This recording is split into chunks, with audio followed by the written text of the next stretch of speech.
창세기 50장 1절에서 14절. 오늘 본문은 파란만장한 일생을 보내고 마지막에 이르러서는 사랑하는 아들 요셉의 품에서 평안히 삶을 마무리하고 숨을 거둔 야곱의 장래에 관한 내용입니다. 애굽 왕의 명령 아래 요셉은 아버지를 위해 연병을 합니다.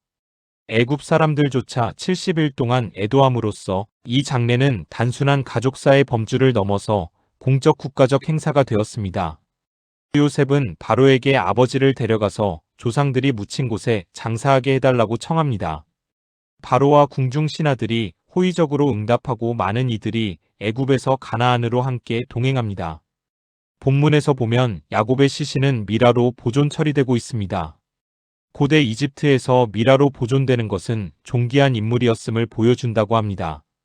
미라 처리에는 본문에서처럼 많은 시간이 걸린다고 합니다.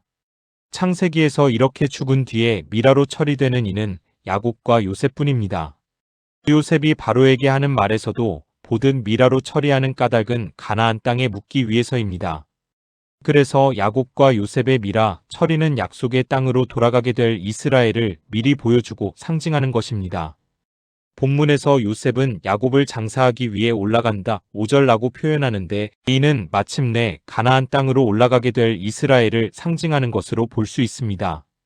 그러므로 본문은 단순한 가족 장례를 넘어서 하나님이 아브라함과 맺으신 약속의 실제성 구속사적, 신실성, 그리고 믿음의 증언이 어떻게 세상 앞에서 드러나는지를 보여주고 있는 것입니다. 1절에서 3절은 요셉이 야곱의 장례를 준비하는 내용입니다. 당시 애굽에서는 사람이 죽은 후에 혼이 다시 몸으로 돌아와 산다고 생각했다고 합니다. 그래서 애굽에서는 사람의 시체를 잘 보존하는 미라를 만드는 기술이 특별히 발달하였다고 합니다. 본문은 바로 야곱의 시신을 미라로 만들었다는 의미인데 이와 같이 한 것은 요셉이 애굽의 풍습을 쫓았다는 것보다 야곱의 유언을 지키기 위해서 49장 29절 상당히 먼 거리인 애굽에서 가나안으로 운구할 동안 부패하는 것을 막기 위한 목적으로 보아야 할 것입니다. 또한 당시 애굽에서는 신분이 높을수록 미라를 만드는데 더 많은 시간과 정성이 들여졌다고 합니다. 그러므로 야곱의 시신이 40일 동안 미라를 만들었다는 것은 요셉이 애굽의 총리로서의 권세를 보여주고 있는 것입니다. 그리고 당시 애굽 왕이 죽었을 때 큰 소리를 내며 우는 공식에도 기간이 72일이었다고 합니다.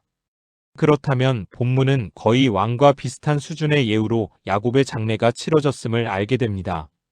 이처럼 본문은 요셉의 권세와 함께 애굽인들에게 큰 존경을 받았음을 암시하고 있는 것입니다.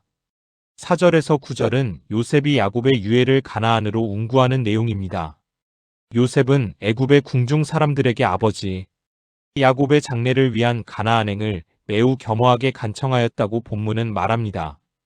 또한 5절에서 내가 파놓은 묘실이란 표현으로 보면 야곱은 바로 이 자리에 자신의 죽음을 예비하여 선조들의 무덤과 별개로 직접 자신의 묘실을 파놓았음을 알 수 있습니다. 이러한 사실은 내가 파서에 해당하는 카리티가 이미 되어진 일을 가리키는 완료형으로 사용되었다는 점에서도 잘 드러납니다. 요셉의 간청에 바로 왕은 곧바로 허락했다고 본문은 말합니다. 이것은 매우 중대한 사건입니다. 왜냐하면 당시 애굽의 2인자인 총리 요셉이 그의 가족 모두와 애굽의 많은 관료를 이끌고 국경을 넘는 것을 쉽게 허락하였다는 것입니다. 이는 바로와 요셉 사이에 절대적 신뢰가 있었음을 잘 보여주고 있는 것입니다. 특별히 병거와 기병까지 동원된 것은 실용적인 목적 외에도 애굽의 위용을 드러내며 요셉의 권위를 높여주기 위한 목적도 있었을 것입니다. 그러니 야곱의 장례 행렬은 가나안 백성들이 구경할 정도로 실로 엄청난 규모였으며 그 행렬은 웅장하고 장엄했음을 보여주고 있는 것입니다. 10절에서 13절은 요셉이 야곱을 막벨라 굴에 장사하는 내용입니다. 아닷은 가시나무란 뜻을 지닌 사람 이름입니다. 그런데 그가 어떤 사람인지는 확인되지는 않습니다. 다만 많은 조문객이 7일간이나 머물 수 있는 넓은 타작마당을 갖고 있었던 것으로 보아 상당한 부자였으며 당시에는 잘 알려졌던 사람이었던 것이 분명합니다. 한편 사망 직후에 집에서 곡하는 70일 기간 외에도 장지에 가던 중 다시 한번 애곡하는 기간을 가지는 것이 당시 애굽의 관습이었던 것 같습니다. 이때 그 땅 주민 가나안 백성이 구경 나온 것으로 보아 이 애곡 기간 역시 대단히 성대하게 치러진 것으로 보입니다. 또한 애곡하는 그곳을 아벨미스라임이라 불렀는데 그 뜻은 애굽인의 애곡이란 뜻으로 해석할 수 있습니다. 또한 본문은 야곱의 아들들이 야곱의 명령을 그대로 따랐다는 사실을 매우 강조하고 있습니다. 이는 야곱이 믿음의 선조들이 장사된 가나안 땅 49장 30절이 하나님의 언약에 의하여 그 후손들에게 주어질 것을 믿었기에 35장 12절 가나안 땅 막벨라 굴에 자신을 장사하도록 유언하였던 것입니다. 그리고 그의 아들들 역시 가나안을 언젠가는 돌아가야 할 언약의 땅으로 믿었기에 아버지의 유언대로 철저하게 순종했다고 본문은 강조하고 있는 것입니다. 이처럼 본문은 1차적인 독자인 출애굽한 이스라엘 백성들에게 선조들이 묻혀있는 가나안 땅에 대하여 짙은 향수를 느끼며 반드시 그곳에 들어가야 한다는 각오를 다지게 하고 있는 것입니다. 한편 본문에서 가나안 땅에 소유 매장지가 있음을 강조하는 이유는 본서 저자가 가나안 땅이 하나님이 언약 15장 18절하는 땅일 뿐 아니라 값을 주고 산 곳이기에 당연히 후대의 이스라엘 자손들이 그 땅을 소유해야 함을 반복적으로 이야기하여 확증을 주기 위함입니다.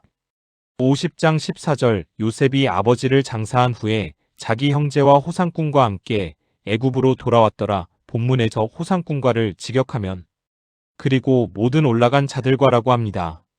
즉 이들은 이스라엘 백성을 제외한 야곱 장래 행렬에 동참했던 모든 애굽의 관리와 병사를 가리킵니다. 이들이 모두 애굽으로 다시 돌아온 것을 이야기하는 이유는 요셉이 애굽 왕 바로에게 약속한 것, 즉 아버지에 대한 장사를 마치고 돌아온다고 하였던 약속을 그대로 다 지켰음을 의미하고 있는 것입니다. 5절.